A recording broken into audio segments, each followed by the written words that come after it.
తెలంగాణలో కాంగ్రెస్ పార్టీ 6 గ్యారెంటీలతో తెలంగాణ ప్రజలకి big shock ఇవ్వబోతుందా? 6 గ్యారెంటీలు రావాలంటే షరతులు వర్తిస్తాయి అంటూ సంకేతాలు పంపుతుందా అంటే అవుననే సమాధానం ఇస్తున్నారు కొంతమంది రాజకీయ విశ్లేషకులు. ఇక ఇదే అంశానికి సంబంధించి మనతో మాట్లాడేందుకు ప్రముఖ రాజకీయ విశ్లేషకులు, ప్రముఖ సీనియర్ జర్నలిస్ట్ సిఎస్ రావు గారు మనతో ఉన్నారు. ఆయనతో మాట్లాడదాం.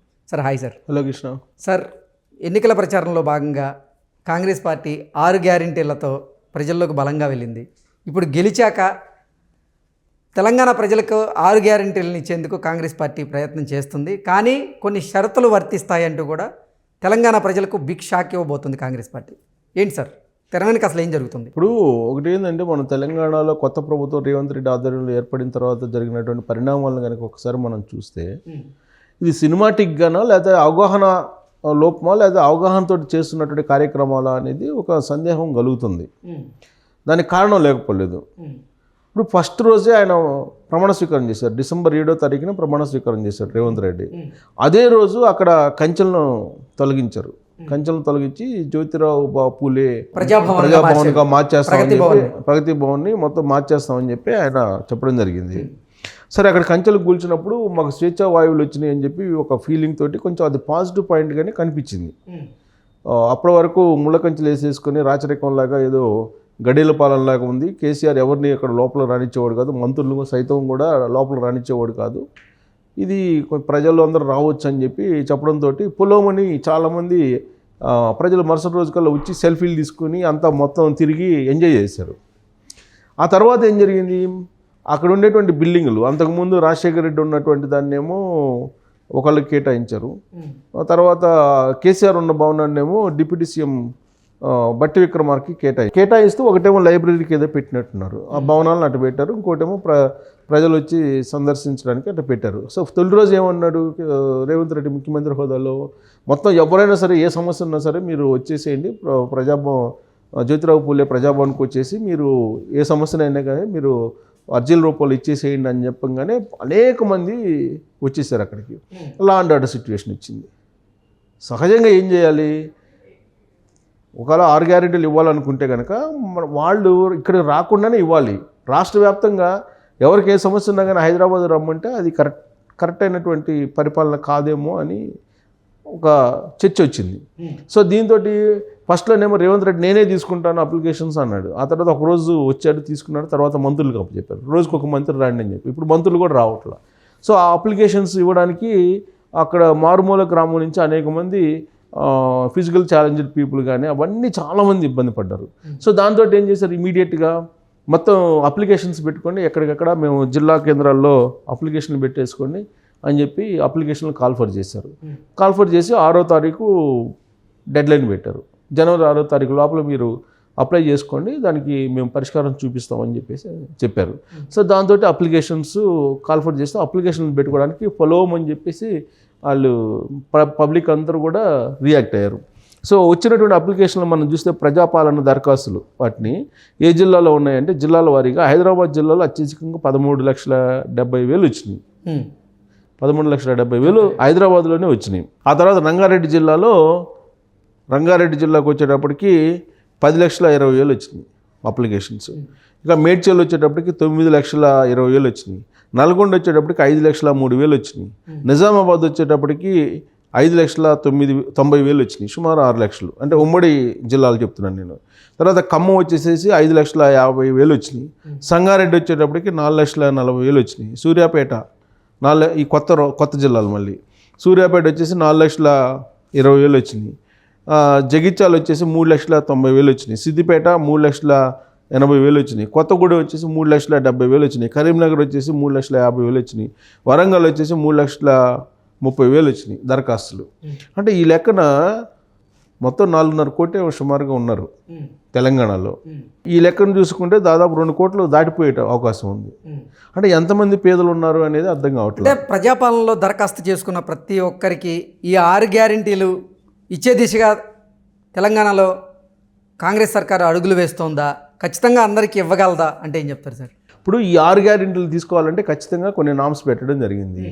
వైట్ రేషన్ కార్డు కావాలి. ఇప్పుడు ఈ వైట్ రేషన్ కార్డు కావాలంటే కనుక ఇప్పుడు వీళ్ళందరికీ వైట్ రేషన్ కార్డు ఇప్పుడు దాదాపు 2 కోట్ల దాకా వచ్చినట్టుంది. 2 crores అరౌండ్ 2 crores దాకా వచ్చినట్టుంది. ఈ 2 crores మరి ఇవ్వాలి కదా white ration card. White ration card ఇవ్వకపోతే ఎలిజిబిలిటీ ఉండదు, 6 గ్యారెంటీలకు ఎలిజిబిలిటీ ఉండదు. ఇంక్లూడింగ్ బస్సు కూడా మరి వైట్ రేషన్ కార్డు పెడతారా లేదని తెలియదు. ఇప్పటికైతే వాటిని ఆన్లైన్ చేస్తాము, ఆన్లైన్ చేసి స్క్రూటినీ చేస్తామని చెప్తున్నారు.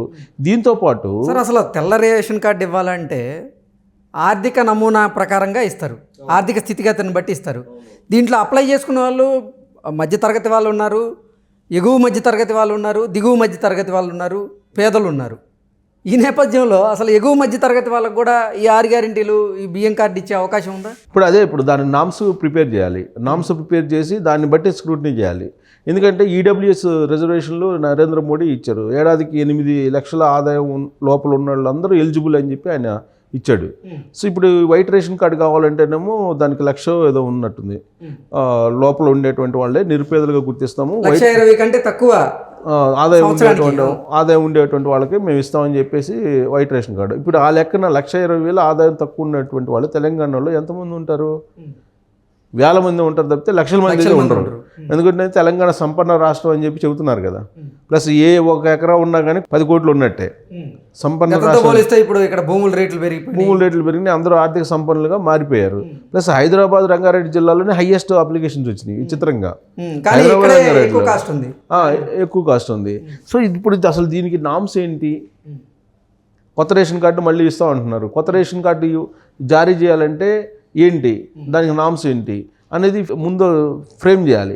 ఆ ఫ్రేమ్ చేయకుండానే ఇప్పుడు దరఖాస్తులు కోరారు, దరఖాస్తులు అందరూ ఇచ్చారు. పొలవమని ఎందుకు ఇచ్చారంటే ఇప్పుడు సిలిండర్ వచ్చేసి 1,200 1,300 ఉంది సిలిండరు.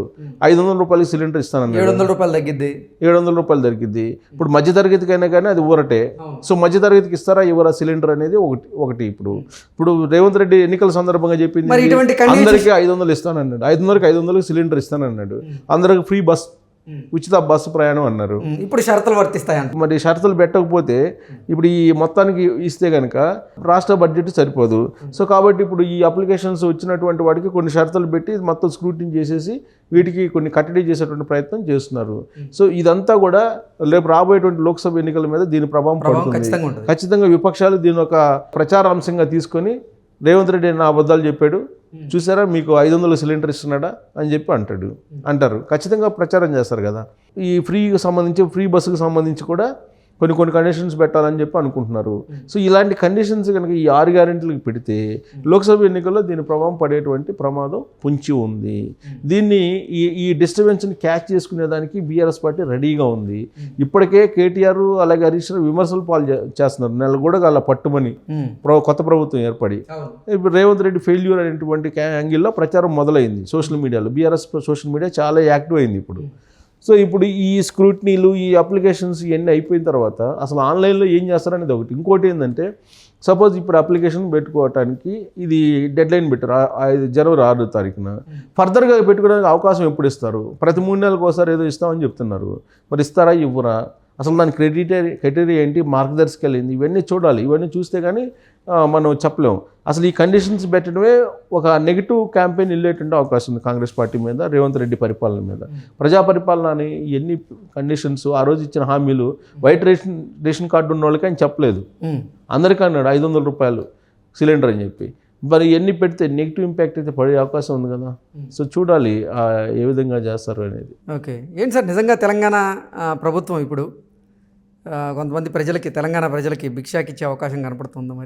మరి ఇది అప్లికేషన్స్ కనుక కాల్ఫర్ చేశారు కదా, అప్లికేషన్స్ పెట్టుకున్నారు, వీటిలో అందరికీ ఇవ్వరు కదా, ఇచ్చే అవకాశం ఉండదు కదా.